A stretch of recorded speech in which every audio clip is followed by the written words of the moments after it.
Welcome into the live stream here for McCready&Siskey, powered by Rain Total Body Fuel. Give people a little bit of time. For whatever reason, the YouTube notification did not go out. It'll come up, I guess. One of those things out of my control. Talk again. Make sure your mic's on. Check. Mic check. You're on. How you doing? Man, I'm doing good. How are you? I'm good. It's been a good Monday.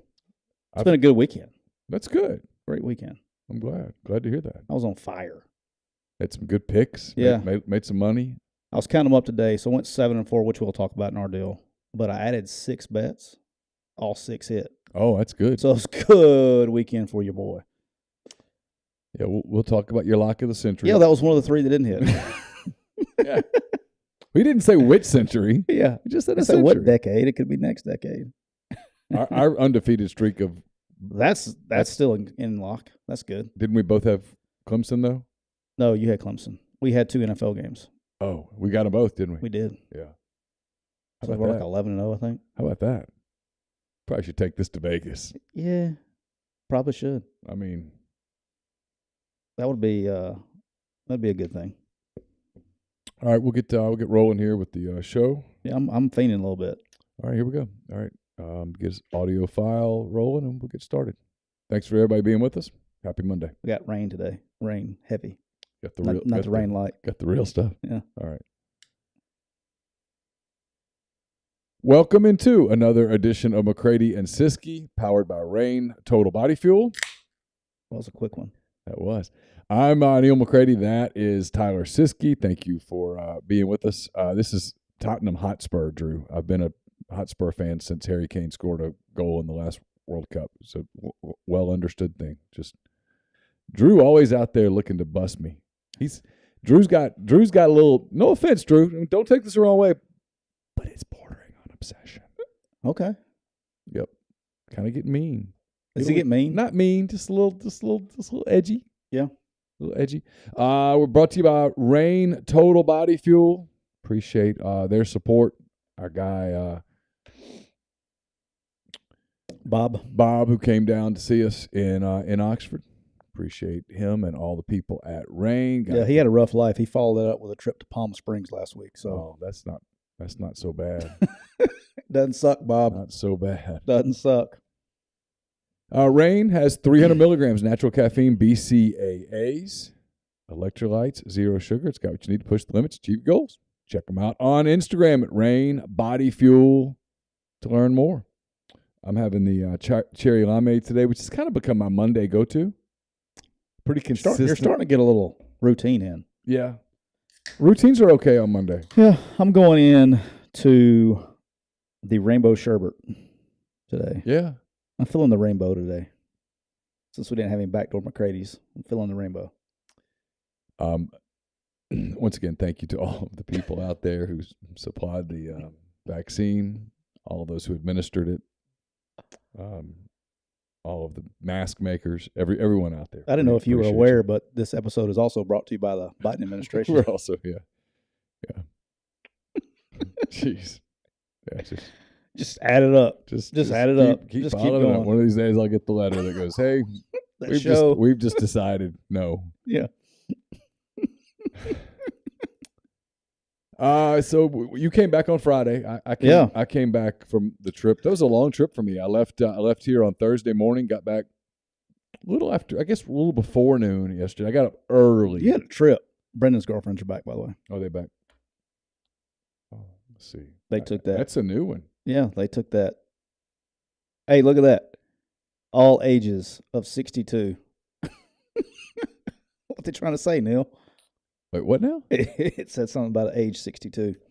Oh, I didn't see that. Yeah, you had you just got back yesterday. I came back Friday, so I got back in time for the got back in time at the end of the day, got some work done, and then went to the Chargers Starkville game. How'd they do? Starkville put it on pretty good. Did they? I'll tell you what now, I was actually talking to a client of ours on the drive over here about this kid. The quarterback at Starkville is a 24 kid, Petty. Yeah. He's a dude. Trey Petty, good player. He's a dude. Like, when you watch a high school quarterback play in a game, and I've seen some that are committed to Power 5 schools, I'm like, I don't know. But this kid, like when I left that game, I was like, look, this kid's a Power 5 quarterback, legit. He's got big time arm talent. He's mobile. He's raw. He's still got some things to work on, but when it comes out of their hand, you just know it. Yeah, and he's got it. The kid from Oxford who's committed to Howard to Utah. Did he play? Yeah, he played. Okay. Yeah, he played. Throws the deep ball well. They got a tight end at Oxford that I like, a junior. Yeah, Harper. Yeah, I like him. Yeah, I think he's got a chance. I've been watching him since he was on Carson's soccer team when they were like 6. Yeah, I think he's got like a legit shot to be a big time player. Yeah, he does some. And he's young. A junior, right? He's a junior. Yeah. So, but it didn't turn out well for them. Starkville's got a lot of good players. They got 2 receivers, an offensive lineman, and a quarterback. So that's pretty good in high school football. So you got in the man cave on Saturday and got in the man cave, watched some ball. It was really weird for me because I didn't have my ESPN wasn't working on my computer at Tiger Stadium. I got to Tiger Stadium about 11:30-ish. Yeah. Luckily, I left my hotel about 10:30. I got up Saturday morning and I exercised, and I thought to myself, you need to get out of here. You need to go because the traffic there is just different. And but it wasn't bad. I knew where I was going, and so once I came in on Nicholson, I guess, and I turned on Skip Burtman, and that took me out to the softball facility, which is where we parked. Yep. And then I had to walk forever to get back. It was fine. I got my steps. But by the time I got to the stadium, it was 11. It was probably close to noon. Might have been noon, actually, by the time I got into the press box. And my ESPN wasn't working. They had some games on in the back, but I started just kind of working to get ahead for this week, and by the time I finished all that, basically, it was sort of time to get ready to cover the game. And Ole Miss played at 2:30. That game ended at 5:45, 6 o'clock, something like that. Yeah, that CBS game, they're running that thing now. But it went faster than the South Alabama-Troy game. You did talk. I listened to your show this morning. It went faster. Anyway, by the time I got done, I got back to the hotel at 9:15. I watched the end of Texas A&M South Carolina. I just didn't see a lot of football. It's the part that you miss about being home. It's the bad part about doing what you do, and it's the bad part about coaching. You don't get to see any games, especially depending on what time you play. 2:30 games tough to see anything. In recruiting, if you're working in recruiting, if you got a late game, you don't see anything.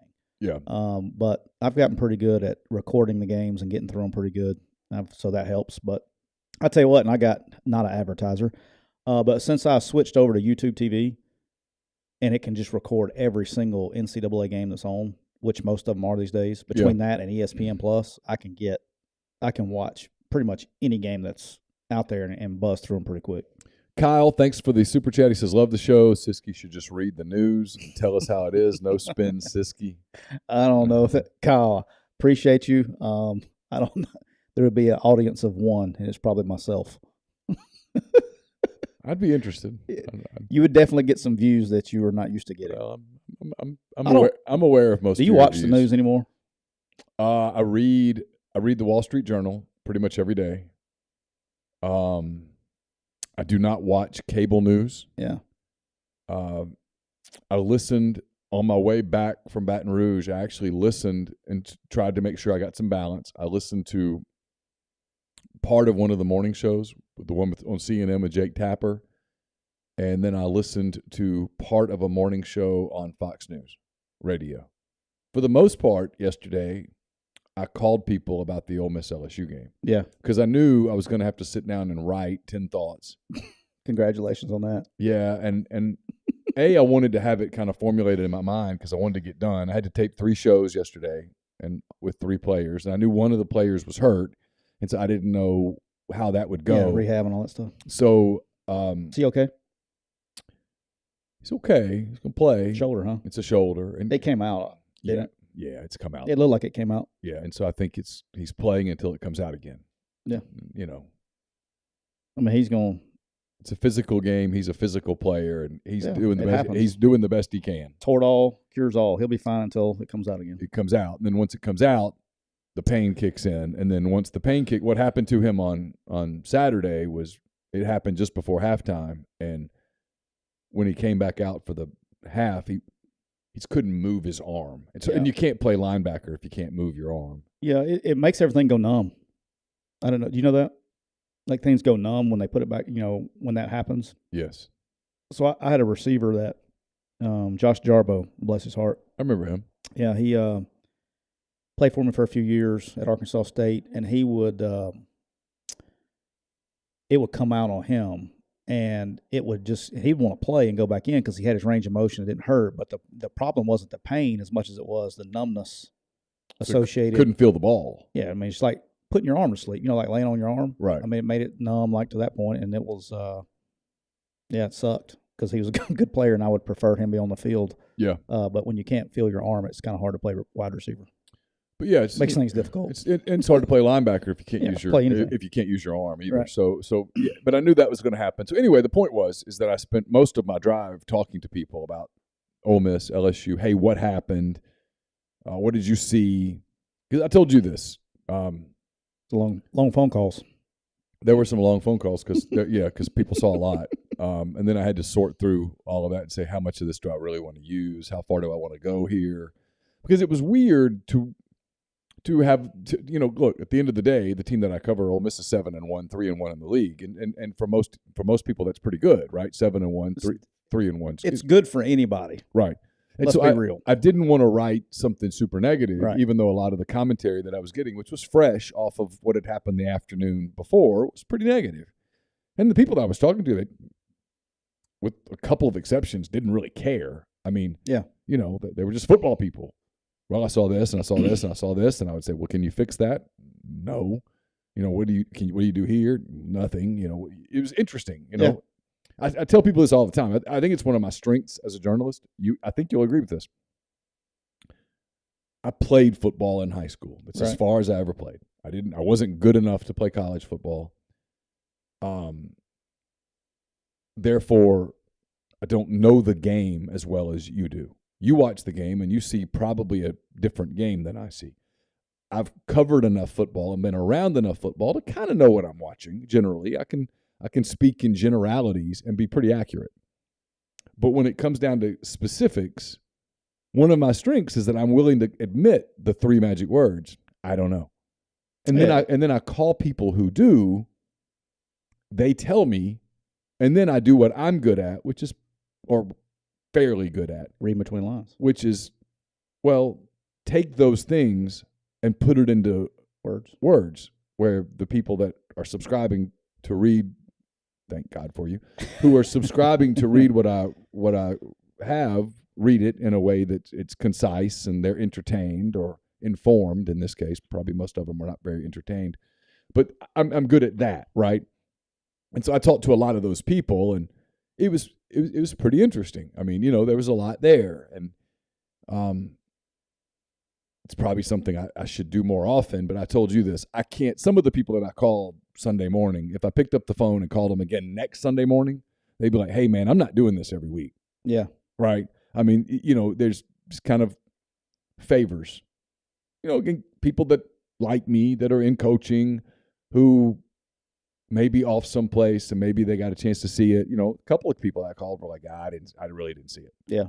But a couple of people I watched a good bit of that because I knew it was the national game. It's a hyped game, a rivalry game. People are drawn to that game. And sure enough, I mean, I got some pretty interesting feedback, and it was an anticipated game. I mean, Ole Miss was ranked 7th, Lane Kiffin, Brian Kelly. There was a lot there, right? So, and then a lot of football people were interested in that matchup, and then some of the stuff that happened, they were interested in just the X's and O's part of it because they wanted to see how certain things would hold up or not hold up. And I think there's a lot of football people that look at like Jaden Daniels and what LSU's doing with him and think, we could try some of those things, right? And they're getting better, dude, every week. And so, yeah. I'll give you my Ole Miss take once I get my 45 minutes in. I think that'd be a good podcast. What do you think? That might be a good idea. I'll tell you my one frustration with the Ole Miss thing. and it's with you and I did this pre-show, and you were laughing, but I'm serious. It's the whole, why don't they just go to a four-man front? Okay, well, there's a lot of reasons. Why is that, Neal? There's a lot of reasons. One is because you've recruited to a scheme. Yeah. You've practiced the scheme all summer. And last year. All fall. The year before. All spring. Yeah. And now you're in your week, and you've got personnel issues because of injuries, because of whatever. And now the idea that, hey, we're going to scrap that and go to a different front, which means different linebacker responsibilities, different fits, different coverage rules, different assignments, different alignments, just different. Everything. Oh, and by the way, let's go to a 4-3 on a roster that right now has 3 healthy linebackers. What happens if one of them gets hurt? Yeah. And so it's that deal of, look, if it was as simple as, hey, this isn't working, fix it, Clark Lee wouldn't keep losing every week. He didn't lose at Notre Dame, but he's losing now. I mean, and I told Tyler, look, it's conceivable that Clark has had a stroke and he can't think anymore. It's unlikely. It's far more likely that he just doesn't have the talent to stop anybody. Like when Georgia scores 55 points on him, Kirby's not sending a note across going, man, I am getting you. Look at the X's and O's here. I'm schematically just taking you to task here. No, it's more likely that what happened is Kirby's got a whole bunch more players than Clark's got. You know what front Kirby and them use, by the way? They could use like a one-man front. They're 3 down. Yeah. Alabama, they're 3 down. Florida's 3 down. LSU's 3 down. Yeah, 99% of the, not 99, I'd probably say 90% of the country is 3 down. It's about players. Here's where I get frustrated is this is what I hear. Every time I hear somebody, I've been asked, trust me, in this town, I bet I've gotten 8,474 text messages. Why don't they go to a 4-man front? When I hear that, that's like saying, this is something that maybe the fans can understand, but from a coaching standpoint, that's the same as saying, we can't run the ball. Why don't we go to the wishbone? That's how much sense that makes to me. That's what I hear.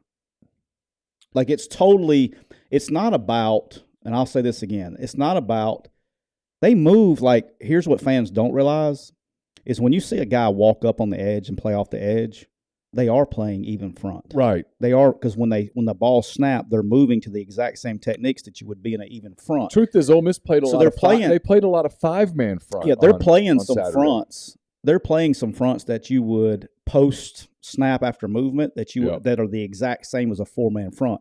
So it's not about putting another defensive lineman in the game. That's not what equates a 4-man front. And so when I hear people go, "Oh, let's do that," well, hell, let's just go to the wishbone because we need to run the ball better. It's not the same thing, and it's not that, again, like you said, it's not that simple. You have to. I'm talking about now. You've added a defensive lineman. Okay, so you've got all these coverages based on these 6 DBs in the game. Now that's where it's a little bit different. If you want to say anything, it's on the back end. Well, if that's the strength of your team, which it has been, and that's where you have all the depth, that's where you want the most people on the field. Does that make sense? Of course. And one of the things that happened the other day, they played soft coverage, and there was a reason for that. It was a schematic strategy to protect your corners. Yeah, Look, here's at the end of the day, they didn't want LSU, the plan obviously was to make, and it worked in the first quarter. If you think about it, the plan was to make LSU drive the field. We're going to make you drive the field. We're going to make you do it a bunch of plays. We're going to gamble that you'll make a mistake, commit a penalty, have a turnover. We'll make a stop. We'll make a play, get off the field. LSU's first 2 drives ended in field goal attempts. They made one, missed one. Ole Miss was up 17-3. And then they drove 75 yards in, I think, 5 plays or 7 plays, and that kind of turned out to be a harbinger of things to come. Suddenly they started hitting big plays, and the whole idea was to take away the big play. They didn't want LSU to have – the focus was on Kayshon Boutte. And actually, they did a pretty good job on Kayshon Boutte. He had, 40-something yards? Yeah, I wouldn't be worried about him because, in my opinion, he's had, half of a good game the whole season? But he was the guy they were worried about. Yeah. They didn't want him to go off. They knew the Williams kid at running back was a good player, but solid. But they weren't stressed out about him. What they didn't want was for LSU to be able to hit the big play over the top, 60-some-odd yard catch and score, where suddenly they're hitting big plays and they get momentum. And it worked for a while, and then it didn't. Yeah. And that's just the bottom line. What happened was Jaden Daniels, they couldn't contain him. They didn't tackle him well. He outran them some. As the linebackers went down, they brought pressure. The pressure didn't get home. It just happened. Yeah. And sometimes, and that's my point, is sometimes the team with the most athletes just wins the game. Yeah, I mean, we'll talk about it later, but at the end of the day, I want to get into it. I want to dig into it in a little bit. So, all right, let's talk about some other things. We went to Mobile. I got to see our guys, John Summerall, Kane Womack. It was a 10-6 game. It was a lot of fun. Thanks to all the people at South Alabama for accommodating us. They were great, man. They were awesome. We had sideline passes. We were down on the field the whole game. It was a lot of fun. Got our steps in. I did. Got a bunch of steps. Thanks to all of them. It was great to see everybody. Got to see my old colleague, Tommy Hicks, who's now a sideline reporter for South Alabama. He's always been great, man. He was there when I was there. I really like that guy. Just got to see a lot of people back in Mobile that I had not seen in a long time. So it was a lot of fun to catch up with some people. And, it was good. It was a good time. Yeah. My big takeaway is both of those programs have hit home runs and hires in the last 2 years. Summerall, I love him to death. I really do. Boy, that team has his personality. But I have never seen a team take on – it usually takes a year or two. I'm talking about instant. They lost the game out here to Ole Miss. They lose on a Hail Mary to App State, and they haven't lost since. I don't think I'm speaking out of school here, so if I am, stop me. He came over and talked to us before the game. Yeah. And I was like, man, you guys have gotten a lot better since week one. And he was like, yeah, week one, we didn't know how to line up right. I mean, and he said, we kind of wish we had another shot at a team like that. It was not because we beat them, but because I think we'd get a chance to really gauge. Yeah, he wants to benchmark to see how much they've improved. Yeah. I don't think he's thrilled with all of their scheduling, but it is what it is. Yeah. But yeah, I think he'd love to play a team like Ole Miss again. Not because he thinks he'd win necessarily, but just to see where he's at. Hey, how much progress have we made? Yeah, because sometimes you just can't really judge it when you're playing just nothing but Sunbelt teams. You're winning, but you don't really know. I think you got a pretty good gauge on Thursday night though, because South's a good team. Yeah, it was a hell of a good game. South had a couple plays that didn't go their way. That had it might have been a different outcome, but that's football. They had a I guess a holding call on a wheel route that they called it that they would have had first and goal to 2, and they didn't get any points off that drive. And then they had the go route, remember, down the sideline that they had initially ruled a catch, that they came back and ruled it wasn't a catch, and they didn't get any points. So they had 2 opportunities there to kind of score. But look, the thing that I got out of everything is, and we were around South Alabama the whole time and everything. I went to practice on Friday morning, or walk through, whatever it was. Got to visit with Kane on Friday morning for about 30 minutes, and then going to the game and seeing the kids. And I know I talked a little bit about this on our live show the other day, but I had a little bit of rain light rolling through me. You did. You were one rain light away from trouble. Yeah. But the culture that he has built there is special now. Yeah. I mean, that's not easy to do. And the players are like, we talked about it for Thursday, but the players are holding themselves accountable. The way he's doing it is something that I don't know if I would have thought about doing. You know what I mean? He's outside the box. Yeah. It's working for him. He's doing something. I mean, everything about he doesn't care what everybody else does. He's doing it his way. His way is working. The players love, everything about what was going on. And then same thing with Summerall. We talked about in 7 games now, they've gotten guys bought in, and his personality. That was a tough ass football game. That was. Troy plays with the real edge.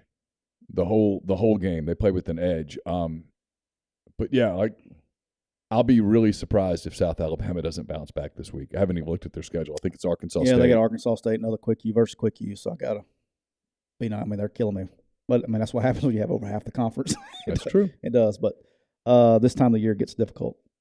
All right, did you see this? There were all sorts of games played over the weekend, and the one that you want to talk, I did not. You want to talk about Montana State and Weber State. All right, nobody on the chat has any idea what happened in this game, probably, because I didn't really until I went back and watched it. I certainly had no idea. It's one of the most entertaining things I've ever seen on a football field. So there was a big FCS game. Montana State was hosting Weber State. So it's the number 2 versus the number 5 team. And I've been there. When you go out and you play in those, Montana up there, FCS football is what they have. Like Montana's state school is an FCS program, right? Yeah. So it's big to those people. Big game. So Montana State wins. Where is Weber State, by the way? Is it in Montana? I think it's in Oregon. I could be completely wrong. Somebody's going to have to check. Go ahead. I'll look. Drew knows what I'm talking about. Look at you, Drew. Your guy Drew's coming up with the facts. So Montana State wins 43-38. All right. But Weber State gave up 8 points. So they lose by 5, but they give up 8 points in safeties. And they wasn't just like getting sacked safeties. The long snapper snaps it over the punter's head 4 times for safeties. 4 times. Like, how many times before as a coach you go, hey, we need to go for it? You know what I mean? Yeah. GJG, you asked, did I coach up there? I have coached up there against Montana. Ogden, Utah. I Ogden, was close. Utah. It's an O. How about that? But 8 points on safeties. Oregon. Ogden. Yeah. Oh, I see what you're saying. Okay, gotcha. Yeah. I was trying to think for a minute there. No, GJ, I coached a game at Montana in December. It was like December the 14th or something, in a playoff game. We were at Northwestern State, and I was a young coach. Mm-hmm. And so, I'm 23 years old, I think. Yeah, 23 years old, coaching tackles and tight ends. So I thought it was a great idea because my ass is going to the box once the game starts. So I'm in pregame, and I'm wearing just a short sleeve shirt. It's snowing. Dude, it's cold. And we're from Louisiana. I was, whatever, right? Dude, I literally, when I came, so we were purple shirts on the road. You could not tell a difference between my shirt and my arms. Like, legitly, I thought that I was going to get frostbite. It was that bad. It was cold. But that was you talking about a cool place to play? I mean, it's an FCS game. They had 30,000 people there. It was rocking in the mountains. Yeah. It's pretty cool. But, yeah, I went to the box and had a nice little heater. They had a radiator. That tells you where you're at. They had a radiator in the box, not a heater. Thawed out by halftime? Yeah, so true story, I get on the headset, and my man Darren Hiller was an offensive line coach. And right before halftime, I was like, damn, can somebody open the window because it was so hot in the press box? And Hiller gave me a little, hey, how about you shut the F up? And I walked into the locker room at halftime. He's got snot frozen to his goatee. Like, it's bad. It was cold. Oh, that is bad. Yeah. Jackson State gets game day. Were you surprised? I'm interested. We got 60 minutes. He's getting a lot of attention. We got game day. I'll put it like this. Does this lead to a job? This is an audition. Does this? In my opinion, this is an audition. Does this lead to a job? Yeah. Has nothing to do with the game. He could win. He could lose it by 60 points. Mm-hmm. All right. I think him going on game day, which coaches do, and playing the game. Some people got to put up Twitter. Some people got to play the game in the media. But what he can't do, in my opinion, and I don't care, is like he gets a lot more attention because of who he is. But you can't go have a press conference and have a falling out and talk shit back and forth with an opposing head coach. That just doesn't fly. He hasn't won enough to do that. Nick can do it. Jimbo can do it. Lane can do it. But there's a small sector of people that can do that. I don't think he's there yet at a bigger level. So he needs to. I think it's an interesting timing. I think this is an audition for him. Okay. So that's really the only thing I had to say about that. All right. Interesting. Forrest Gump's back. Speaking of coaching vacancies, there's one at Charlotte. Will Healy's fired at the ripe old age of 37 at Charlotte. He was once a hot name. As hot as they get. He's not hot anymore. Yeah, he's a great guy. We know each other kinda. We're not friends or anything. But when Joey got fired at South Alabama, they were talking to him about that job as well. He was the wide receivers coach at Tennessee Chattanooga, and he gets the job at Austin Peay because nobody wanted it. I mean, dude, they hadn't won Austin Peay in decades. Mm-hmm. And he goes there and takes them to 8-4. They go to a playoff game, and then, Charlotte has an opening. They're a new program as well. They're less than 10 years old. They have an opening. He goes in there, does a really good job early, struggled late. And then that's the thing, and that's just really what I want to talk about is what's next for a guy like this, right? Is he's a great human being. He has won at 2 places that have never won before. Had a couple bad years, gets fired. But he's never been a coordinator, right? Right. And so he's so young. He's been a head coach for what? Since he's 20-something? Yeah. It's really all he's done. I don't know what he does next. Because he can't quit coaching because he's working at Charlotte. He wasn't working at Notre Dame. Right. He's only 37. He probably hasn't stashed enough money away to quit. Yeah. What's next? Now, will he be fine? Yeah, because you know who his agent is? Sexton? Yeah. He'll be fine. My guess is that an older Sexton client will hire him on his staff. I don't know what he coaches. I don't know what his specialty is. He's a wide receivers guy. And maybe he just kind of works his way back up a little. But that's what needs some Power 5 experience at this point. Yeah, that's what kind of worries me a little bit is that what he's done has worked. He had a rough couple years and he's 37. It's not like he's 77 or 67. That's the one thing with the youth movement and coaching that has me worried about some guys is you got to make sure you get one shot, and you can't just go take the check because it's at a nice place. You got to make sure that you can win there. And then on top of that, now we got this bad boy called NIL. You got to make sure the NIL's right. You used to could know because you know what the black market status was of your school. Yeah. All right. Well, now it's NIL, and who really knows? NILs, and there's some schools that are in trouble. And for sure. And we're talking some about big schools in trouble. Yeah. And we can talk about that with Ole Miss. I don't know if you've talked about this. I don't care because I'm not associated with Ole Miss anymore officially. But like the Grove Collective, right? Mm-hmm. So they're trying to get to 1,000 members. They need like 25,000 members. Well, that's not realistic anywhere. 25,000? I know, but at what's the cost? I think the minimum is $250 a year. Like okay, so if you're $21, let's call it $1,000 or something. Okay, let's call it $1,000 for shits and giggles. Okay. All right, and we're saying it's $25 a year and 1,000 members. $250 a year at. Now some people are obviously contributing much higher than that. That's the minimum. All right, call it $500 a year, whatever the average is. All right. That's going to get you one player.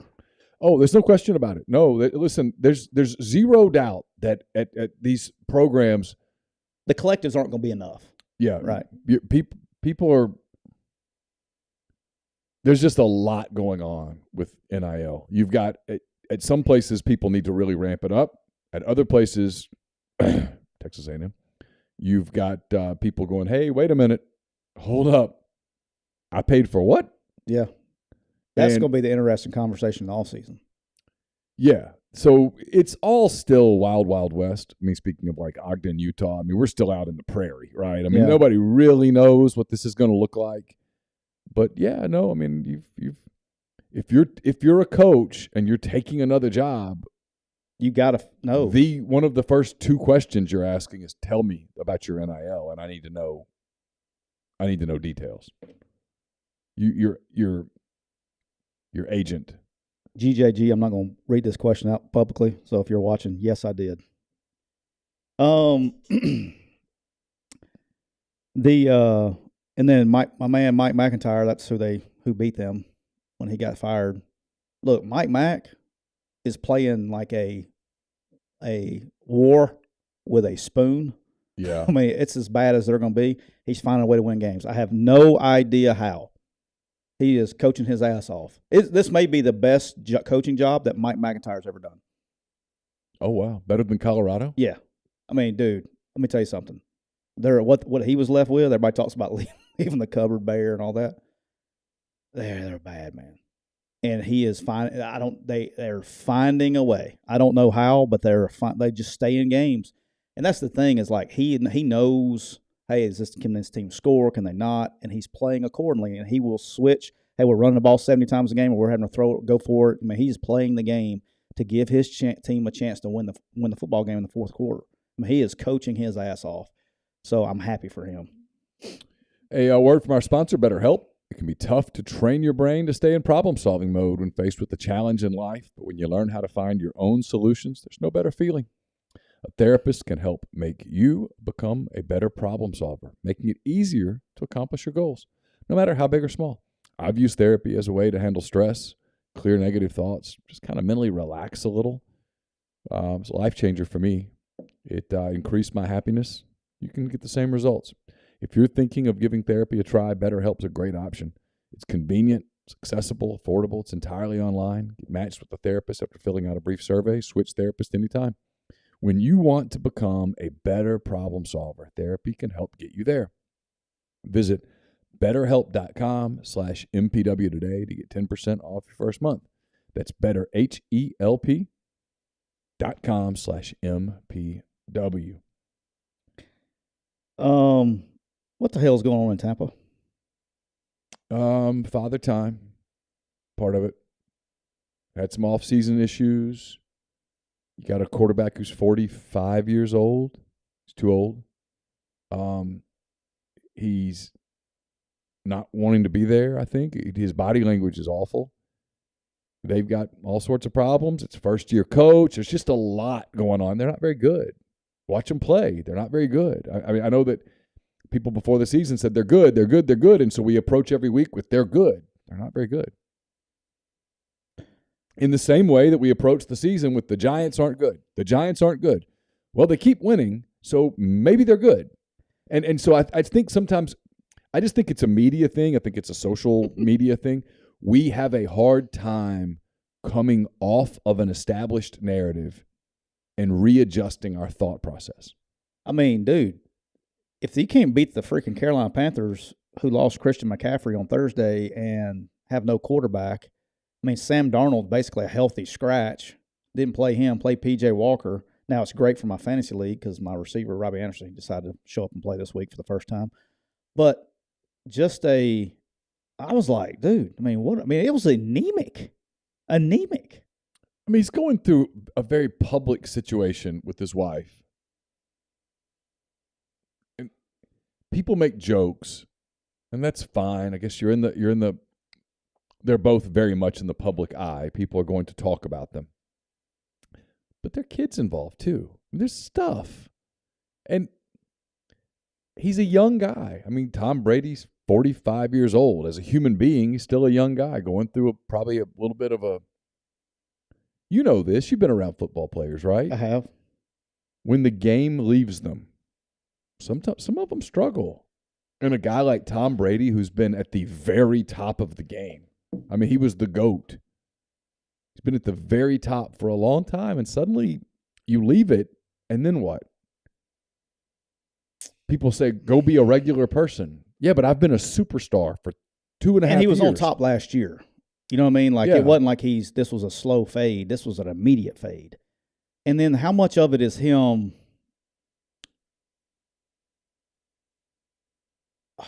How much is it him still having the higher standards and a lot more of the youth coming into the league and playing for money?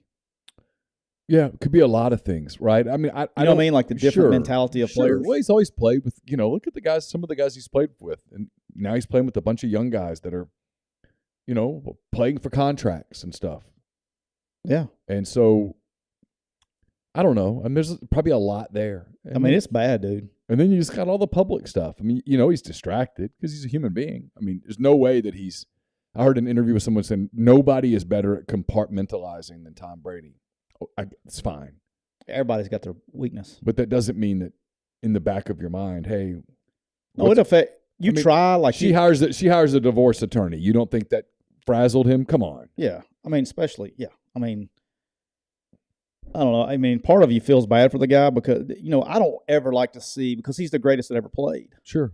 And now at the end of his career, I didn't like to see it when Michael Jordan tried to play for the Wizards. I don't like to see it. It breaks your heart as a sports fan. You always want. I mean, as much as Jordan was Jordan, the thing that's always going to stick out in my head is the Wizard years. You know what I mean? Like, oh yeah, it's like this. I mean, look, I'm not an Albert Pujols fan. He played for the Cardinals. I don't cheer for anything that plays for the Cardinals, but yeah, you were glad to see him finish his career on a high. He got to 700. Got hot at the end of his career. Got hot, walked away, and hopefully he stays walked away. And I don't mean that as a Cub Cardinal thing, but just don't come back and go through a hell year, and that's what we remember. No, finish this way, where we go, hey, you were great. You were always great.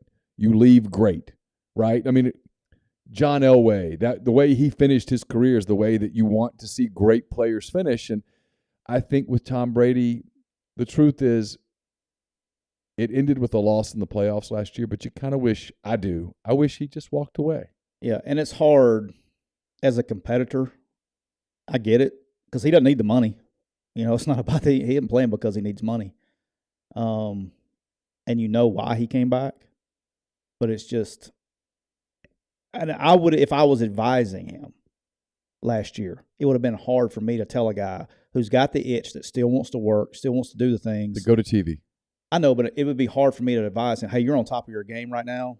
I mean, age is just a number. I don't know if I would have told him to sit. Now, seeing what I said now, we had the same conversation at the end of this year. Yeah, but it's time to do it. Yeah, well, I mean, and it's very clear that he and Giselle believed that he was quitting, that he was retiring. Yeah. And then when he didn't. Yeah, I don't know. I'd like to know how much of that really is true. I think we got a lot of speculation out there, and I hate that.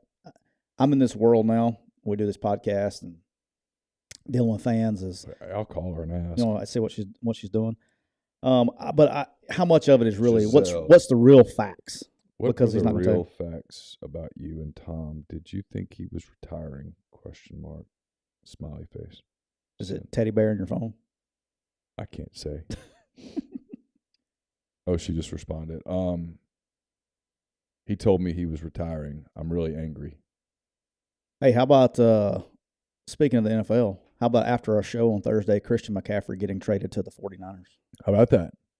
And it moved that line, and I'd already picked the 49ers -3. Yeah. I mean, the Chiefs -3. You were worried, weren't you? I was like, son of a bitch. And guess what? Didn't exactly matter. happened what I said was going to happen after that ass, and so that helped me. And they really gave away, like the 49ers gave away a lot of things. I think you can tell with the draft. They fire their coach. They trade Robbie Anderson. I'm sorry, I meant Moore a minute ago when I was talking about my fantasy league. I had Moore, not Anderson. But they trade Anderson, get picks. They trade McCaffrey, get picks. They get rid of their coach. Whoever the next head coach is with the Carolina Panthers is going to have a lot of draft picks to deal with come this spring. So if you're a Carolina Panthers scout, you better get ready to do some work. You're doing work. You're doing work right now. Sure. Hey, I didn't have this on here, but it reminded me just when I said that. Another interesting thing out of our trip to Mobile this weekend, because I told you this privately. There was some scouts there that were at practice Friday and stayed for the game. 3 different organizations. Talked to all 3 of them privately at practice and just asked the question, who's the best quarterback? Who's the best quarterback in the draft? Who's the best quarterback? I wanted to know what they thought. Sure. I got the exact same answer out of all 3 of them independently. So I thought that was interesting. Obviously not going to name the organizations, but all 3 said Will Levis, followed by Bryce Young. Bryce Young, and this was the knock and why or why not. Bryce Young has everything you want in a quarterback except for arm strength. Okay, overall arm strength, and the most important thing that he has, the biggest knock he has against him is durability because he's frail. He's a smaller quarterback. He's seen those, and that was their number one concern. Now, we can say, oh, that's not a big deal, but that's all the NFL is about is drafting you or not drafting you based on weird shit. I mean, Kenny Pickett, people are still making fun of his small hands. But does that affect how he threw the football last night? No, it wasn't his hands. But I thought that was interesting that all three of them had a high grade on Levis as the number one guy. I've been saying this for a while. I think there's a decent chance he goes number one overall. Matter of fact, one of them told me that those will be the only 2 first-round quarterbacks. Not all 3 said that, but interesting. They did. I talked to a scout of a team that does not want to take quarterback first round. And, in fact, if they do take quarterback first round, they will be really disappointed and probably worried about their job security. But they were raving about Levis. Yeah, I mean, he's good. Before we get on into the Boise picks, yep. A lot of injuries in the NFL yesterday. A bunch. Breece Hall, ACL. That sucked. Yeah, and he was kind of carrying them. He's been explosive for those guys. Shout out to my man Clay Karcher. He loves him some Breece Hall. Mike Williams and J.C. Jackson for the Chargers.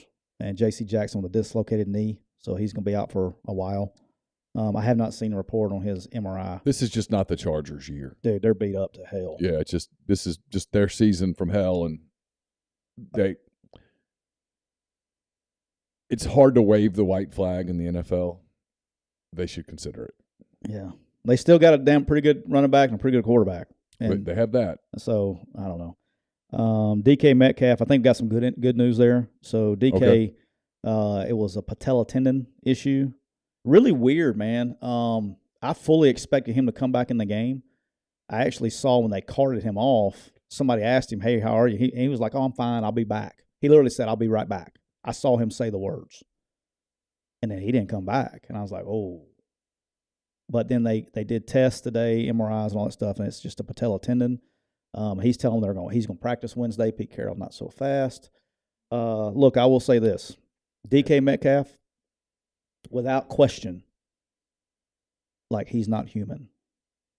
Okay, like he has part DNA from aliens or something. Yeah, I always resented. He's superhuman. I resented him when he would come around me because it made me feel inferior, and I just wanted him to. I've told him before. Well, he just heals so damn fast. Man. Well, and he's just built like a. All right, so if I could look like that for one day of my life. I've still to this day. So DK, if you're listening, which I know you're probably not, I feel one of the worst I've ever felt about any kid in my life. So we're playing at Arkansas. In Little Rock. Mm-hmm. He just goes up for a fade, lands on his back. I guess kind of had the whiplash or whatever, but nothing bad. He's hurt. He comes off, and he's like, something's not right. And he's rolling his neck, and I'm sitting there going like, I remember going up to him, I'm like, dude, I mean, you got to go. I mean, we got to have you to win this game. He's like, something's just not right. And I remember being like legitimately pissed because he wasn't going back in the game. Everything's cleared, the whole deal. I mean, he just didn't go back. And then he comes home in the middle of the night, wakes up. I mean, he goes on the bus. I mean, everything's normal. He gets on the bus and comes home, wakes up, tells AJ he's not feeling good. They take him to the deal. He's got a fractured freaking neck, man. Yeah, it was scary. Like, scary. First of all, any other human has a fractured neck. They're not over there going, I'm good. And then has to have surgery. And they cut him. First of all, they cut him through his, through here. Right. And I remember like he has the surgery. This is the other thing that freaks me out. He has the surgery like on a Tuesday. Dude is wearing a halo with a neck deal. And I come out on like a Thursday practice. He's back, we're inside or whatever. He's out there like catching balls. Like, whoa. Like, dude, stop. Right. And I remember, specifically telling, when it came for time to discuss, because I did the NFL stuff, and I was like, look, DK, and I'm being honest, and this is really, came from the right place. Like when AJ Brown had that conversation, it's like, dude, you need to go. Right. Because what are you going to do, catch more balls? I mean, like, there's nothing you can do here. The only knock on AJ Brown for the NFL scouts was speed, top end speed. That was the only knock you could ever have on AJ. Right. And it was a knock, but that's what it is. You're not going to get any better coming back. With DK, I was not going to suddenly become a blazer. You're not going to become a blazer. I said, DK, look, the NFL is funny. Okay, these are the grades, and the NFL did not have good grades on DK because I was like, you're not going to be able to work out. And this is, right after the surgery. Yeah. They're scared to death you've broken your neck, okay?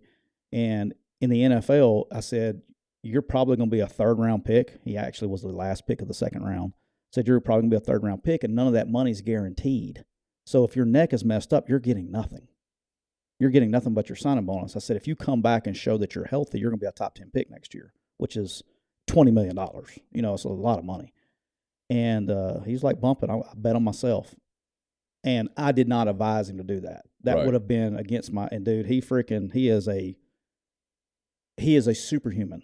To heal like he healed, that's just not normal. No, most people don't. But I'm talking about, I've seen a bunch of good athletes. Sure. Okay? He's even above that. You know what I'm saying? Like, he has a heal rate like he's not normal. They need to study him. And he went and worked so hard to get back. I can't explain it. And it's not even about, I mean, yes, he works hard, but he is just genetically programmed different than any other human I've ever seen in my life. And I've seen some genetically gifted kids. Yeah, of course. No, I know what you mean. We're on the same page. So, anyway, you got any bills you want to pay before we get to the road to Boise?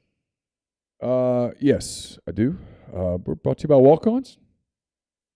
Walk-On Sports Bistro puts everything they've got into bringing you game day with the taste of Louisiana. Dig into their mouth-watering, made-from-scratch Louisiana cuisine, po' boys, gumbo, voodoo shrimp, plus fan favorites like juicy burgers, fresh salads, all in front of 70-plus TVs, 40-plus ice-cold beers on tap. Visit in Oxford or Ridgeland today. Also, while you're doing it, inquire about their family and friends bundles, their tailgate platters.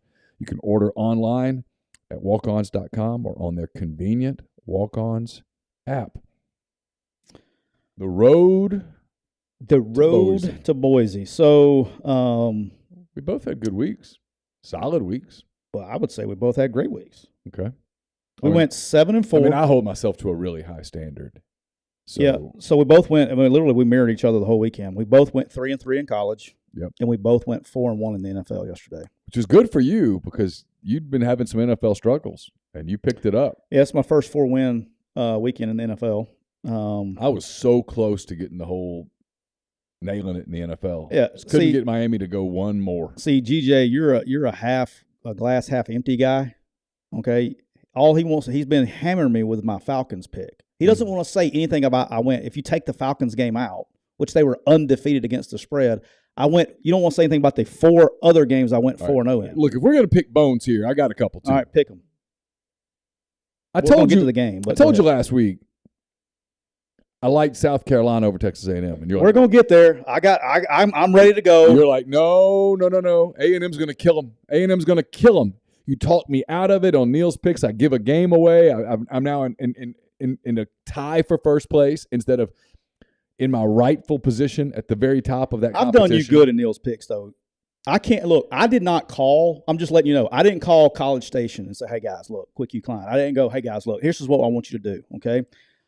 On the first play of the game, I would like for you to let them run the kickoff back for 100 yards. On about the third play of the game, I'd like you to throw an interception down to the 4. Hey, by the way, and 2 plays later, I'd like for you to fumble the ball at the 19. Is this excuses are us? Yes, I'd like to order. Dude, they had 69 yards of offense in the first half and scored 17 points. With that 17 points they scored, they had 19 yards of offense and scored 17 points. I can't. Beamer's efficient. that's as if. Hey, he almost had more points than total yards. How about that? That would be impressive. I don't know if that's ever happened before. That was impressive. And then Ben Mintz talked me out of the Giants pick. Right. I could have. And I started to go Bengals. When you went Falcons, I started to go Bengals right there and go, I'm going to get him. There was time. I mean, Las Vegas wasn't going to let you go 7, I don't think. But, all right, so, Neal, our overall records, we both were +3 units. Our new overall records, we are still tied, obviously, because we both went 7-4, 7-4, both +3 units. We are now 42, 39, and 2. Neal, each. What are the odds of that? That's pretty crazy. It's nuts. Neal, you were +4.9 units, yep. And I'm up +4.03 units. So we're still where we were last week. All right, we'll start in the NFL. We both had the Jets +1. It actually moved to -2.5 yesterday when the Russell Wilson news came out that he was not playing, and they were rolling with what's my guy's name for Rippon. Yeah, that was from Washington. Jets win 16-9 at the Broncos. Did you get a chance to watch any of that? I did. I watched a lot of Jets Broncos. Yeah. Mm-hmm. I was flipping yesterday. I had Jets going. I watched Bengals a lot. I watched Seahawks a lot, and I watched Phillies Phillies Padres. It was a great game. It's a great baseball game. Yeah. I watched a little bit of that. The Phillies. That was a great game. Bryce Harper, man, that was a moment that will be remembered for a long, long time. He'll never buy another cheesesteak in Philadelphia ever again. No. I mean, well, if he does, he's got plenty of money to buy him. He does. He'll be fine. Yeah. But neither team could move the ball. The Jets just found a way. Breece Hall had the big play before he tears his knee up. But they just find a way to move. Look, Zach Wilson is not good of a quarterback as everybody gives him credit for. Everybody picks on him. Let me tell you what he can do. He can keep their ass out of a sack. He can move around and dance in that pocket. He's very very athletic. Once he gets the throwing part, he has the arm talent. Once he gets the speed of the game down, because he didn't play much last year, I kind of like where they're going, dude. I thought I would never say that in my life. For sure. And then the Elijah Moore thing, that was not smart. I'm not a fan of that. No, the whole publicly, he's not established enough in the league to pull that off. Yeah, go do that behind closed doors. Don't let that go out to public. And it wasn't him, by the way. It was probably his agent. And that's poor representation. It just can't happen. You can't do that. Can't happen. Now, if you go off and you've been A.J. Browning, okay. Right. Well, if you've established yourself in the as a league, guy, yes, go do it. You can do that kind of thing in a contract year or whatever, but not. That was not good. No, it was a bad look on Elijah's part. It's going to be very difficult for him to overcome that. Yeah. And if it doesn't work out for whatever reason, the next stop, he's in trouble. Yeah, for sure. So that was bad future ball. Whoever advised him on that. He should fire his terrible. agent. Correct. That was terrible. And hire a new agent and blame it on the old agent and then go be a really model citizen at the new place. Yeah, there are some – dude, there's places that I think he would do great in. Kansas City could use him. He'd do great in Kansas City. There's certain offenses that he would do great with. I just wonder who's going to pay for that? Because they spent a second-round pick on him, and they're going to want something in return. And it looks like that's what they did. And look, I love the kid. I do. I think he's a great kid. But I'm just going to tell you, if I was with the Jets, this is exactly what they did. They're not going to be able to get the value that they want in return for a guy that they spent a second-round pick on last year. Does that make sense? Because they have him locked up for a while. Yeah. All right, for cheap. And he hurt their leverage. Right. And so if I'm the Jets, I'd say, all right, big boy, because let me tell you how the NFL works. Okay? You got your little contract, and you only get your part of the contract if your ass plays on Sunday. Right. I'd make you a healthy scratch for the rest of the year. Like you want to embarrass us like that in public? Oh, sure. They can play hardball too. I'll play hardball too. Right. I'm going to cost you $50 or $60,000 every Sunday for the rest of the season, and then we'll deal you for whatever. If I can't get anything for you, I'm just going to healthy scratch you, and you're not going to get paid for the next 9 weeks. Sure. Again, I question what his agent was thinking. Bad deal. All right. We both had the Cowboys -7. It actually went to 6.5 before kickoff. It was easy money. That was easy money. It wasn't easy. Look, I got a hot take for you too. Dude, Dak Prescott did not move that offense as good as Cooper Rush did. Oh. He did not. What Dallas has going for it is defensively the Cowboys are so good. Our boy Sam Williams had a good game yesterday. He did. Teams who struggle somewhat offensively really struggle against them. Dude, they can get after the freaking quarterback, man. Probably the easiest money you had all day yesterday is you had the Seahawks +6, and they win 37-23. The game was never in danger. No, I have a feeling that I have been out in front on the Seahawks, and that now Vegas will catch up. They're actually in the lead. I know they are. No, listen. In the NFC West. Have you watched them much? Yeah, I watch them every week. They are a legitimately good team. Geno Smith. This is narrative. This is the narrative establishment. Yep. They traded Russell Wilson. They must be rebuilding. No, watch them. Dude, Geno Smith, we talked about the other day, left for dead. Yeah. When you watch Seattle, the last thing you think is they're rebuilding. You think, they're pretty good. Yeah, but was impressed there. Then you had another easy money game. The Tennessee Titans, -2, and they controlled that game. The Colts. The score wasn't that bad, but they controlled the game. They controlled the game. Colts have benched Matt Ryan for the season. They're going to go with Sam Ellinger. Ellinger, thank you. From Texas. he's going to be the guy the rest Which of the was way. interesting because, Matt Ryan's got a severe shoulder issue. And then, dude, I mean, you talking about hardcore. You could have just saved face a little bit and been like, okay, we're going with Sam Ehlinger because of Matt Ryan's shoulder. Dude, coach comes out and says, regardless of shoulder or not, Sam Ehlinger is our starter from here. It has nothing to do with injury. Well, that was strong. There were some moments on the sideline that was strong yesterday where Matt Ryan, people tried to come up and talk to him, and he walked away. There was a lot going on. That was just on the TV part. That was one of those deals where I kind of wished I was there. I could have just watched their sideline because it would have been fascinating. He was angry with them. They were angry with him. There was a lot there. Yeah. There was drama. That was surprising to me to see that. I think you could have just let it be. I'll put it like this, and this is probably good for for the fans of this show that like a certain team to know. Sometimes the coaches just take the heat. Yeah, I know what you're talking about. Just take the heat on decisions. Just, hey, you can call me a dumbass. That's fine. You can say I don't know what I'm doing. That's fine. We'll take the heat when there's really other issues that you're kind of protecting it from. Yeah. Okay.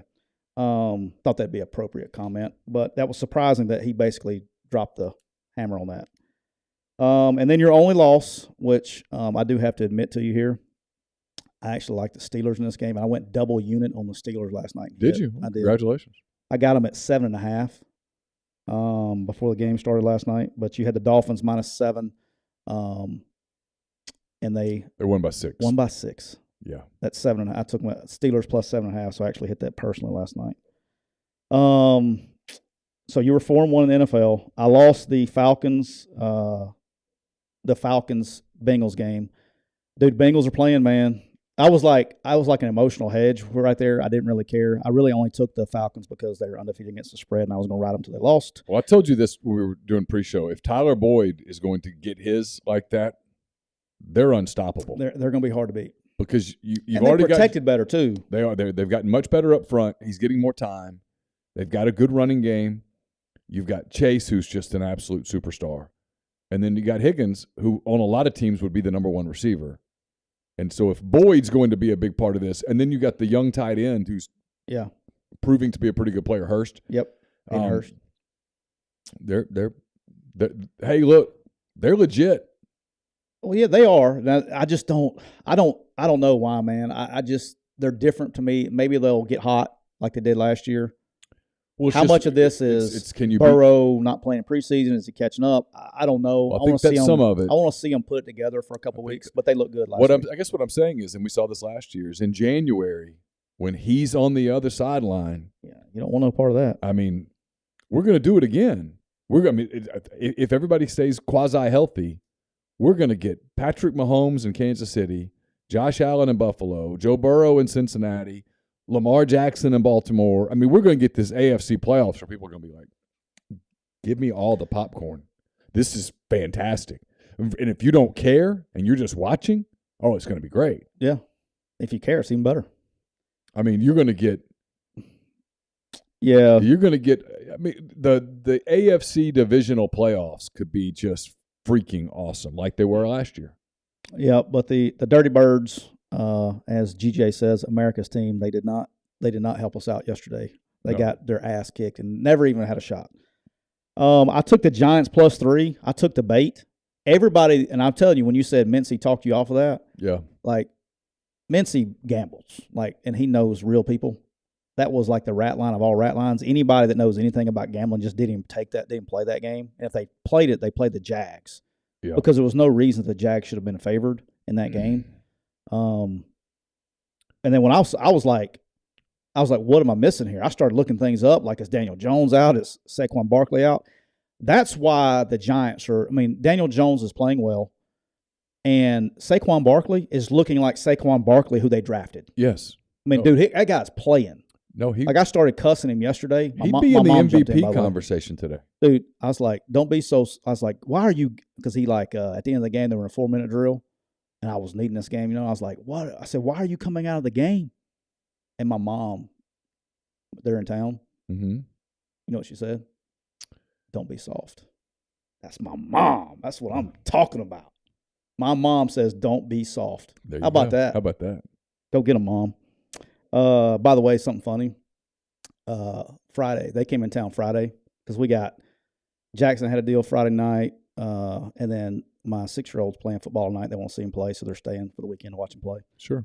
And my mom asked me at dinner on Friday night, "Hey, did you not do a show on Thursday?" Yeah, nope, we didn't. Like, Took the day off. Yeah, took the day off. And then I had, which I really felt good about it, and it came through exactly how I thought it was going to come through. The Chiefs -3 at San Francisco. The Chiefs had to win the game. Yeah. They have to win now, too. It's a great time to bet on the Chiefs. If you can get them cheap, it's a great time to bet on them because they have to win to keep up with the Buffalo, Bills. yeah. As long as the Bills keep winning, the Chiefs are going to keep winning. I don't know why the NFL is like well, that, and they got but they are. They got to stay ahead of anybody who might get hot and start winning Yeah. a bunch of games too. Like they don't want to have to go to Cincinnati, for example, in a second round game. No, and things can get weird with Kansas City and like the Raiders, and it gets just weird. Sure. But like the Chiefs there, so we both went 4-1. All right, time to talk about the old college game, sir. We'll get to the college games in just 1 second. I do want to tell you that we're also brought to you by Cleanside Wipes. They are EPA 2021 Safer Choice Partner of the Year. They are Enlist approved, kills COVID in 30 seconds. It's the only thing on the market that does that. Broad spectrum, hospital grade, antimicrobial efficacy. Citric acid based, no harsh chemicals. Simple one step, no rinse cleaning. Disinfecting, removes film left over by harsh chemicals such as ammonia, bleach, and alcohol. Cleanside, Tyler, it has the lowest toxicity rating allowable by the EPA. Wow. And what that means is it poses the lowest risk to the health of employees, patients, students, customers, the environment. It is citric acid-based Cleanside germicidal wipes. And what they do is they deliver powerful efficacy against pathogens without the potentially harmful effects of other chemical disinfectants, all in one easy-to-use wipe. It's great for schools, daycares, nurseries, hospitals, long-term care facilities, office buildings, households, and more. And it's available in the wipe. It's also available in a ready-to-use spray. For quantity size details, get more information, contact our guy Todd Abbott at wipesandgloves@gmail.com. That's WIPES and AND gloves@gmail.com. Sorry. I just got a text. I'll have to Okay. I was like, yeah. I was like, did I say that funny? No. Yeah. All right. So somebody was complaining about our Quick U team of the week. Oh. Somebody that was in the building over there. Oh. Yeah. Didn't like that. All right. So college games. All right. So you started out. Clemson 27-21 did not cover against Syracuse. Did you watch the game at all? I know you were traveling. I saw a handful of snaps, but no. Hey, got to give Clemson credit. They played really. I mean, they played good. Or did I say Clemson? Syracuse. They played really well. The stink in this game, there was a roughing the passer.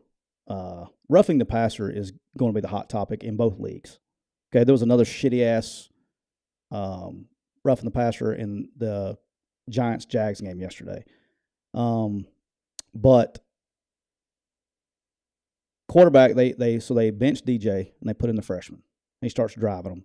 Okay. They need a touchdown to go ahead. He's not even out of bounds. He's just going out of bounds, and he gets hit, and they throw the flag for roughing the passer. A couple drives later, now they're ahead. Syracuse has the ball. They smoke Schrader out of bounds. Smoke him out of bounds. No flag. I mean, here's where my deal is. If you're going to call it, just be consistent, right? Just if you're going to call flags, be consistent calling the flags, and we'll deal with it. But it's just, that was drastic. That was bad. But that was one of your L's in college. Yep. And then you came back, had Oklahoma State plus 6.5. And quarterback did play, but here's the thing, and I knew that he was going to try to go. He wasn't. It was pretty impressive because he didn't run around and do the things that – he was very limited, and you could tell it physically. Didn't matter. I'm a big Mike Gundy fan. Yeah. Okay? I mean, here's the deal. Bottom line with me is I don't even have to have any inside information. If you offer me Oklahoma State and points – At home especially. At home, I'm just going to take it. And I won't always win, but I'll win most of the damn time.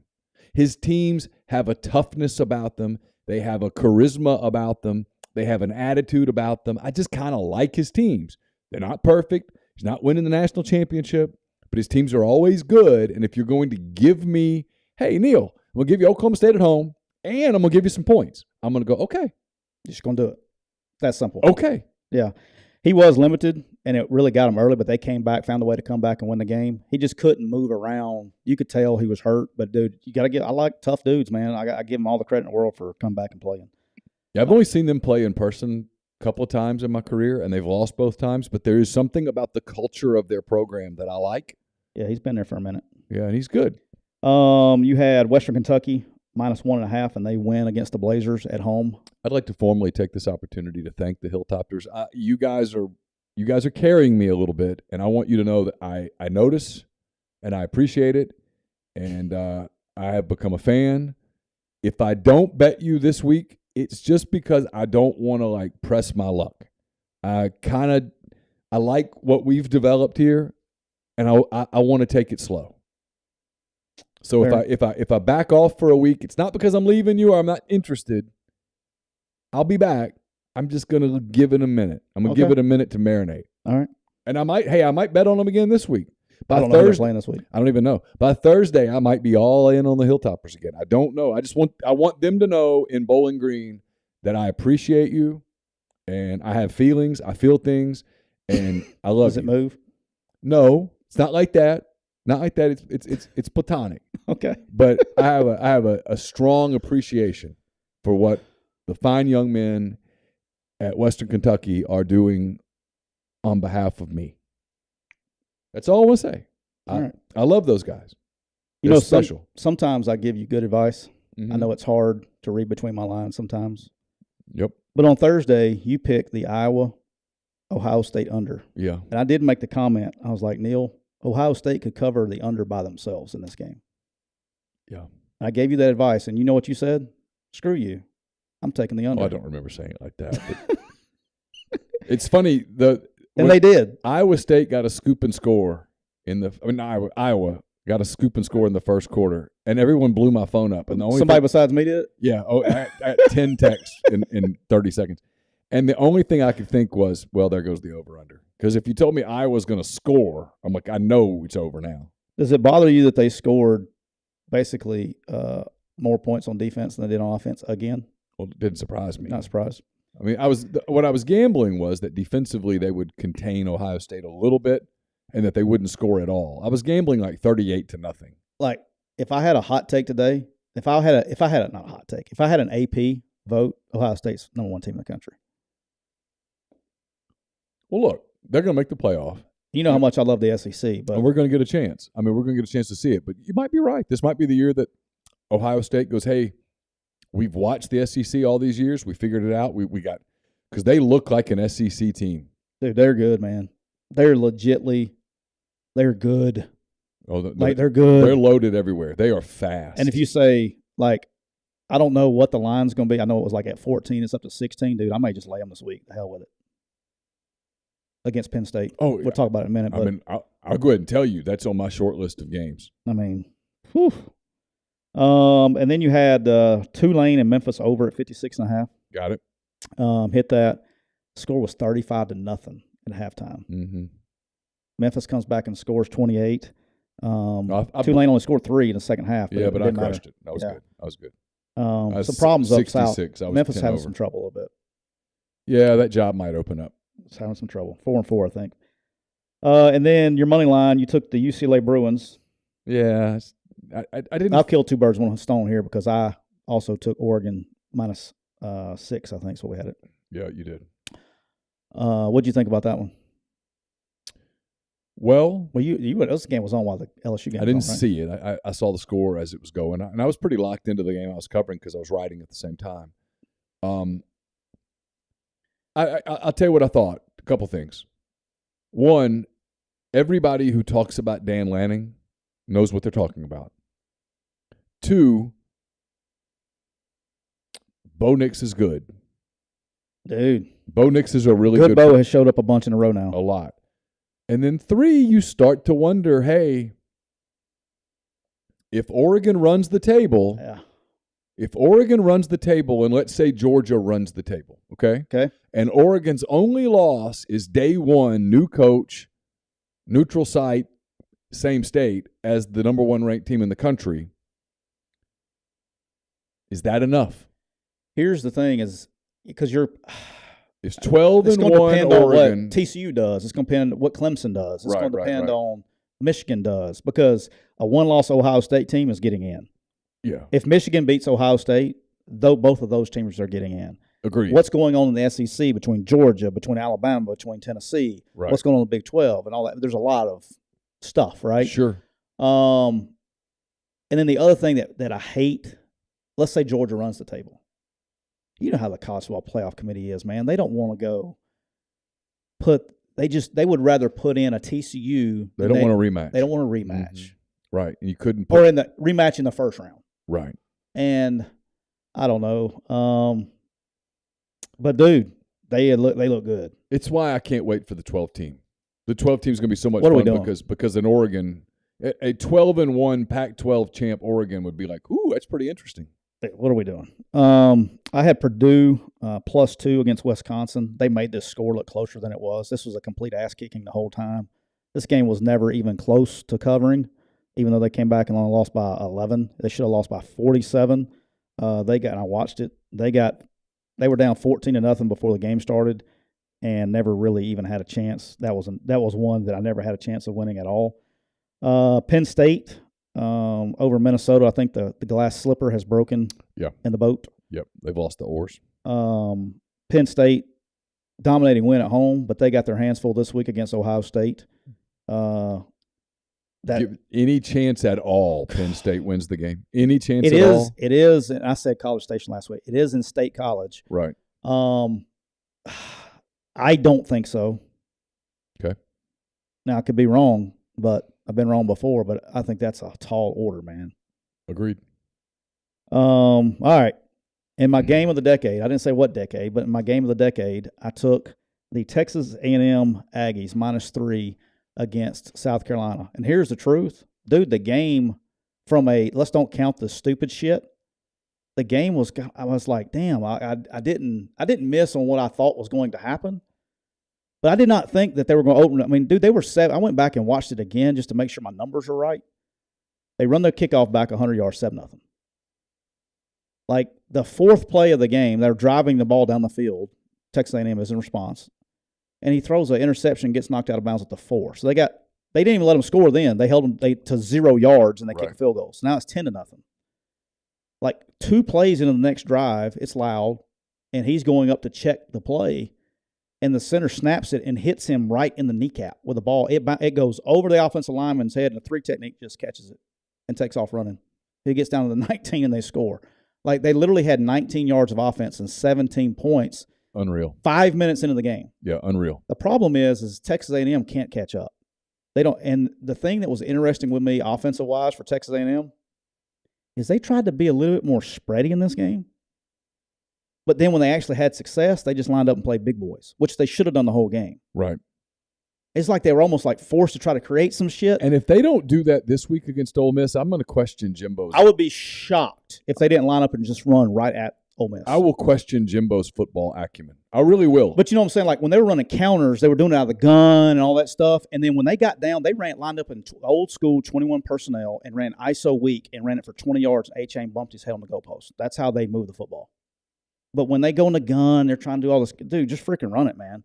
That's who you got. That's what you want to do. At this point, hell, your most explosive offense should be just lining up and running at people and play action. So let's talk about A&M for a minute. All right. The program, not the game. The program. They're 3-4. They're 1-3 in the SEC. They are a sliver of a football away from being 0-4. Probably a bad snap on a second down from being 0-4. It's not good. They could easily be 2-5, 0-4 right now. Just so super easy. What I'm hearing is that, look, obviously no one can do anything about Jimbo because the contract is just – he ain't going anywhere. But I'm hearing there's a lot of talk about how he's even agreed behind the scenes that He'll make the offensive change. He'll bring in a new offensive staff. He's going to change the scheme. He's going to surrender play calling duties to somebody. He's going to go be more the CEO type. You know him a little bit. Is that something he'll do? I don't know. I have not heard that, but I have not asked either. You probably know more about that than I have as far as – I don't know who you talked to. We hadn't talked about that before, but I don't know. I mean, it's not – they got young players. They got talent, except for the one position that needs talent. Yeah. Now, I don't know. I mean, the kid actually came in and played decent when he was in there. He did some freshman things. It was the first time he's ever played in a game. It's a pretty rough spot. That's like putting Altmaier in the Sugar Bowl. It's a pretty tough spot to go in and go play. Yeah, if he's the guy Saturday and moving forward, if he's the guy, they've got to do the other thing. They got to do what I just talked about. They've got to simplify it, and you've got to let Devin Achane be the bell cow, and you've got some other guys back there that can carry the ball. The receivers aren't bad now. No, but you've got to simplify but I'm the saying, game. Yeah, it's not the receivers. It's simplifying protections and everything. And I think Jimbo's stuff is so complicated that guys play slow. He's got super athletic guys that don't look super athletic. He has they've got like the least amount of plays in the country, yards per play, all that stuff. Here's the thing is A&M, they have we'll talk about this week. We'll get into it in a second. I mean, literally here in just a minute, but let me get to finish these games. Let me get back to. I want to get to A&M on this game. All right. I hit TCU. I'll be quick on these. I hit TCU. Had a minus 3.5. Look, they were down 28-10 to Kansas State, and they come back and basically beat them 28-0 from the second quarter on. Yeah. And covered that. Both good football teams, man. That was a great game. And then even though the score was a lot closer, I actually texted you. I was like, the Undertaker, Kansas, almost came back and won that game. No chance. I don't even know how they came back in the game. They physically were getting their ass kicked the entire game. It wasn't even a game. And then all of a sudden I looked up, it's 28-23 because Baylor kind of went to sleep and all that stuff. And Shapen did play, banged up, but he didn't do anything. It wasn't Shapen that won the game. It was just Kansas on defense. Leipold's done a really good job. They're bad on defense. They are. All right, so let's talk a little bit about this. We'll talk about Ole Miss game and then Ole Miss, and we'll kill two birds with one stone here. Then Ole Miss and A&M. So you can blame, and it's natural for fans to go, oh, we didn't do this right. We need to be in a 4-down front. We need to do this. We need to do that. And this game did this, did that.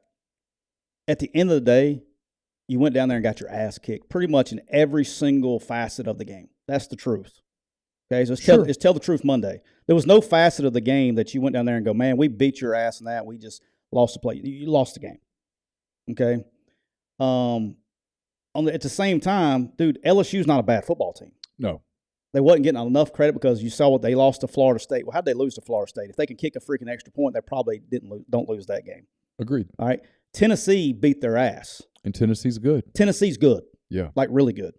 So they're not a bad football team, and at the same time, this whole take about Brian Kelly not a good football coach, guys, you're crazy. He's going to win. That part's idiotic, and they're going to get better every week. This is his worst team, and he is a great football coach. Yes. He's won everywhere he's been. Yes, and I said it the other day is they found something, dude. In that second half of that Tennessee game, offensively, they found something. Yeah, they went to Florida and dominated the game and did the same thing on offense, and they turned around and did the same thing Saturday.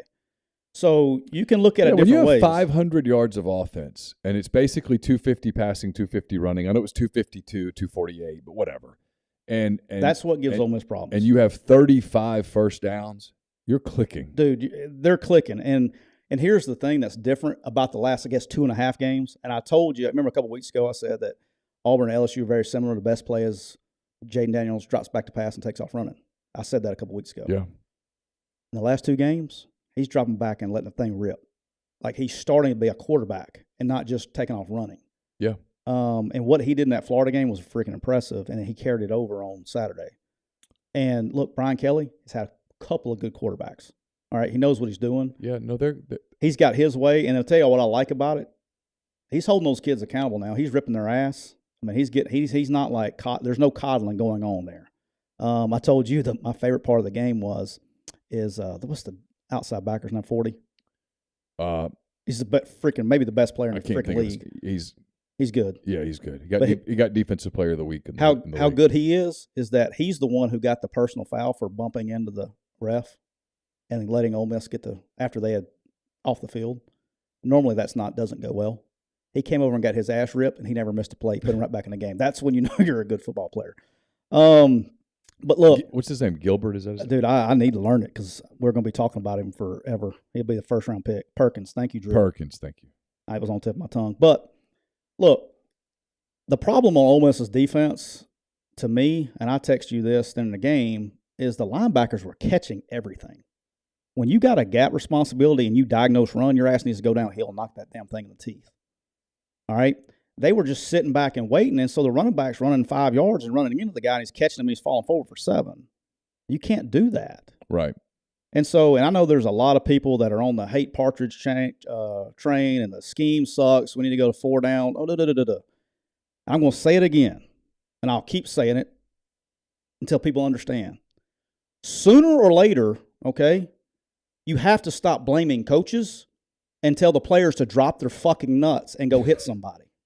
Okay, you have the touchdown that Jay Daniels runs. I'm not pushing back, but here's where I'm coming back on this. I don't know that it says when you say that kind of it's a toughness thing. I don't think it's a toughness thing.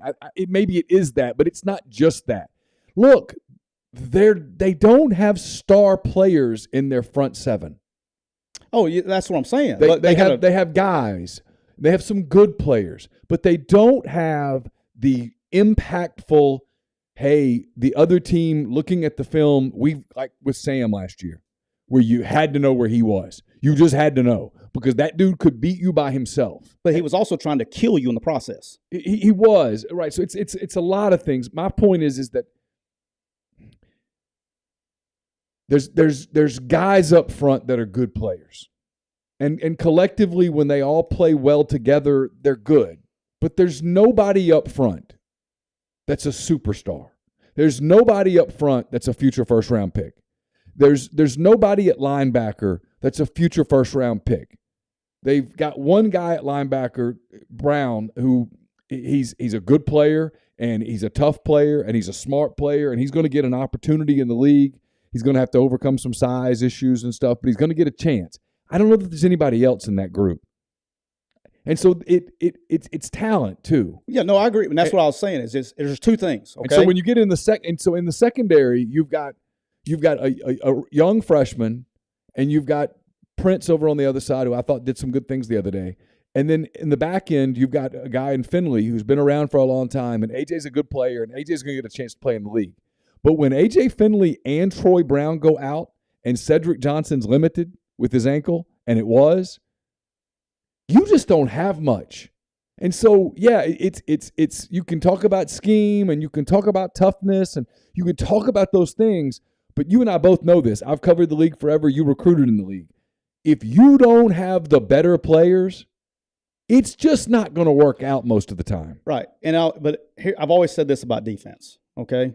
I've always said this about defense. And we can go back, and it's not hard if you start thinking about the past. If you're going to play defense in this league, at any position, I don't care if it's safety, defensive line, linebacker, whatever, all right? You either have to be talented, or tough, or both, but you can't be neither. Right, agreed. All right? Agreed. And we're on the same page now. That's what I was getting at, right? They were passive. You can be talented and not tough and still get the job done. You can be tough and not talented and still get the job done, but you can't be neither. And so I think where the fans get frustrated, and I think they're kind of wrong, but I'm going to give you their thought, okay? Is, well, we're playing this soft defense, bend but don't break, and we're bleeding to death. Why don't we get more aggressive?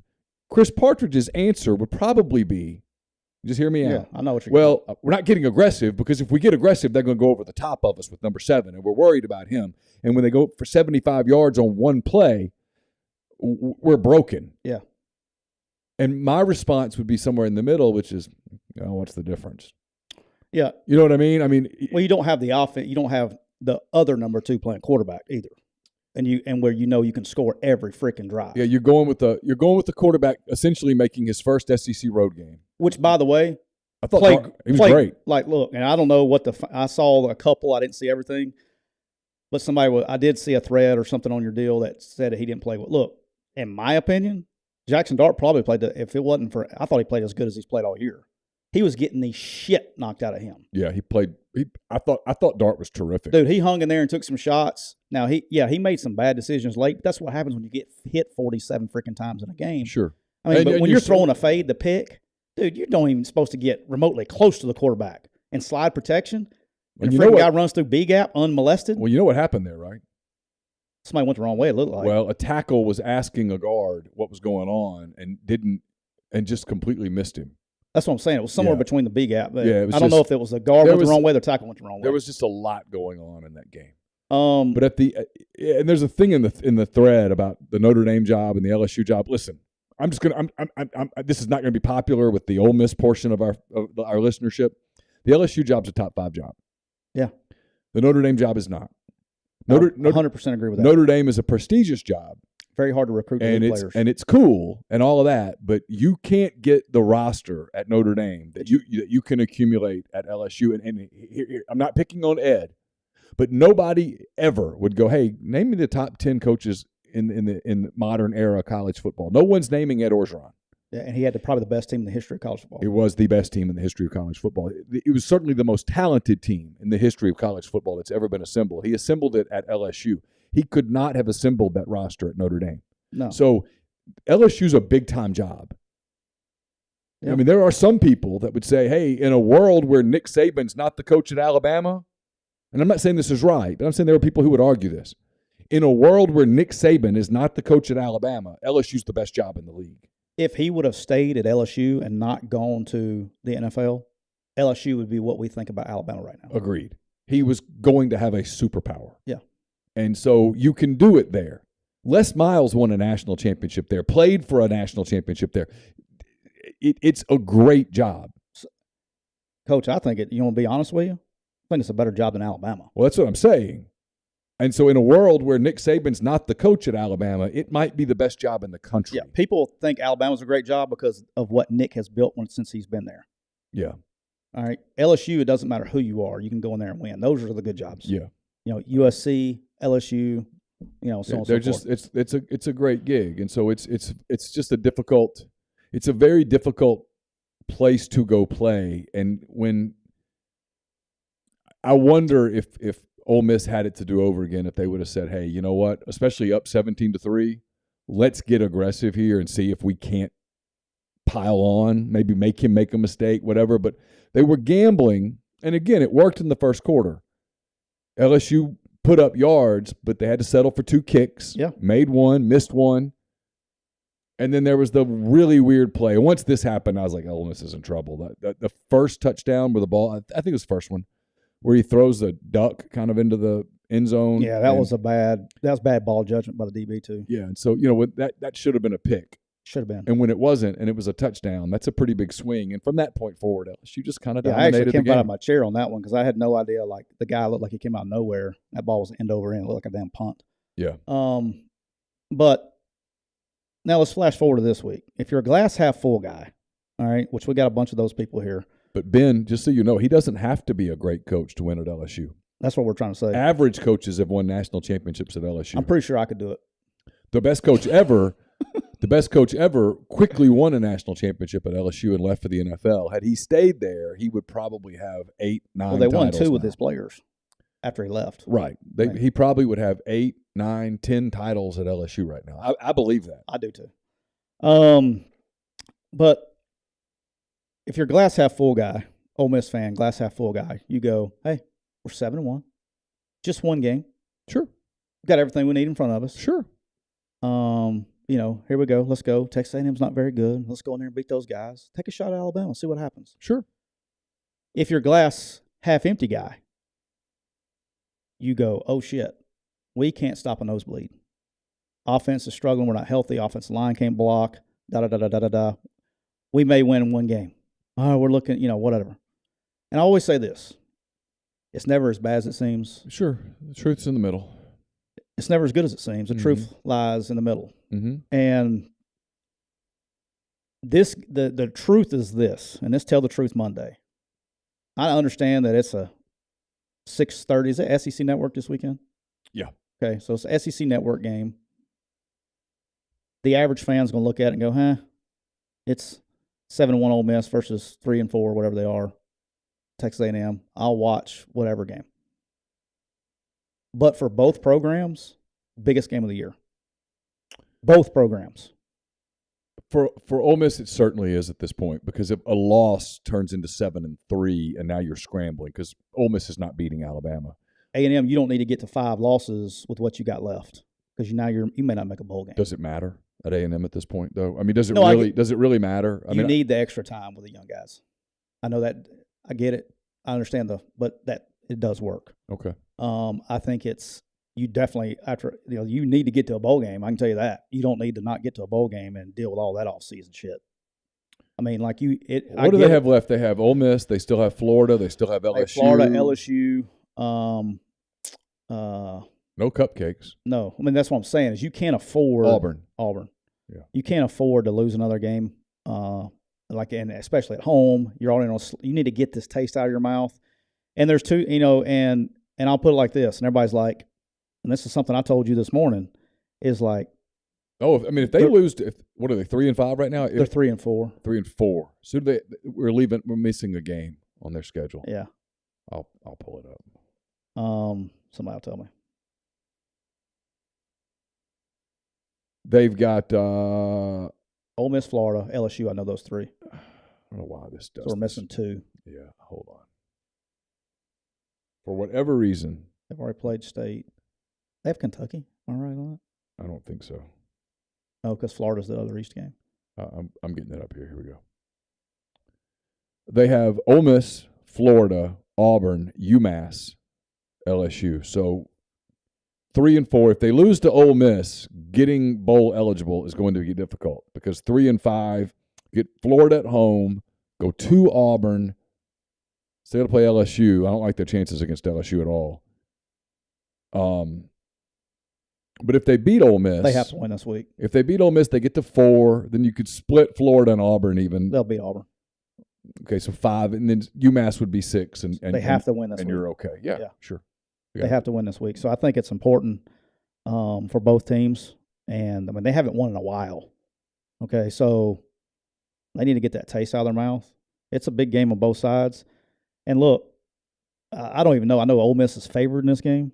Yeah, 2.5 points. But here's the thing. I'm being a realist. Sure. Okay? We can sit here and talk about how anemic their offense is. But Vanderbilt scored 28, and they're anemic. Yeah. Auburn scored 34. And they're anemic. Yeah, if you give up 28 points, you're going to lose Saturday. Agreed. 28 points is agreed. Like you can't let Texas A&M get to 28 points. I completely agree. Now, on the flip side of things, if you turn around and go up 17-3 like you did this past week, it's over. You probably win a game really easily. Yeah, you get off to a hot start, and you're probably good. Yeah. But you can't allow them to score 28 points in this game, because you'll probably lose. I think the first quarter and a half will be critical for both teams. Got to get off. Because if Ole Miss gets off to a hot start and scores a couple touchdowns early, gets 17, 20 points, A&M's not built to come back from that. Yeah. Now, on the flip side, if you stall and you get off to a slow start offensively against that defense and they start feeling it a little bit. Yeah. Because they're kind of one of those fan bases that's the opposite of like LSU, right? Where LSU will turn on their team. Oh, dude, A&M's kind of let's go, boys. Yeah, let's keep going, and they'll keep going, and then all of a sudden you run into some issues. All right, real quick, other games, because we've gone way too long today. Too long. Our discipline's not good today. Discipline. I'm looking at them, games that I looked at. I like Oklahoma State a little bit. Oklahoma State, Kansas State's going to be a good game. -1, Kansas State -1 at home. Cincinnati -1 at UCF is an interesting game. I think Kentucky at Tennessee is a game we're going to talk a lot about on Thursday. Yep. Tennessee 12.5 point favorite. Florida and Georgia meet in Jacksonville. Georgia a 22 point favorite. Does that seem like it's too much to you? It's a big number, but Georgia's awfully good. We talked about Ole Miss. The other SEC game, you've got Arkansas, Auburn. Arkansas's at Auburn. I like Arkansas big. Arkansas's a 4-point favorite in that game. You got Missouri at South Carolina. Missouri a 5-point underdog in Columbia against the now ranked Gamecocks. Dude, you remember when like people on here were giving me shit about my preseason South Carolina take? I don't even remember the take. Sorry. I said they're going to beat people they're not supposed to, and they're going to find a way. Dude, they're 5-2. Yeah. Yeah. Still got Vanderbilt left. They got Vandy, Missouri next 2 games. Credit to him. I told you. I mean, he could go into the last part of the season at 7-2. He's a lot like his dad. He's kind of a program builder. He's just good. They I have play to admit, hard. I didn't want him to win Saturday, but he did. He did. But Yeah. I mean, dude, They play really hard. And, hey, they're doing this with – they find a way, man. They're like the New York Giants of – But they're doing this with NCAA. bad quarterback play. Like yeah, Spencer Rattler's not being – he's not playing well. Yeah. He's probably playing better than the GA, but not much better. I mean, like, you wonder, like, what happens at a place like this They're if not- they they're not great up land the front. quarterback? Yeah, they're not great up front. They've been really good with NIL too. They're one to watch. They're a program to watch. I'm just telling you. Hey, do you want me to break some news today? Sure. Some NFL news? Why not? So we got Monday Night Football tonight. Mm-hmm. Mac Jones is going to start. Okay. But I think they're both going to play. Breaking news. Okay, there you go. Get you some of that Adam Schefter. Adam. All right, we're gonna shut it down there. Appreciate everybody being with us. Don't forget we're brought to you twice a week by our friends at Rain Total Body Fuel. 300 milligrams of natural caffeine, BCAAs, electrolytes, zero sugar. It's got what you need to push the limits, achieve your goals. Check them out on Instagram at Rain Body Fuel to learn more. We'll be back on Thursday with a Make It Rain Thursday edition of McCready&Siskey. So for Tyler, I'm Neal. Until next time, take care.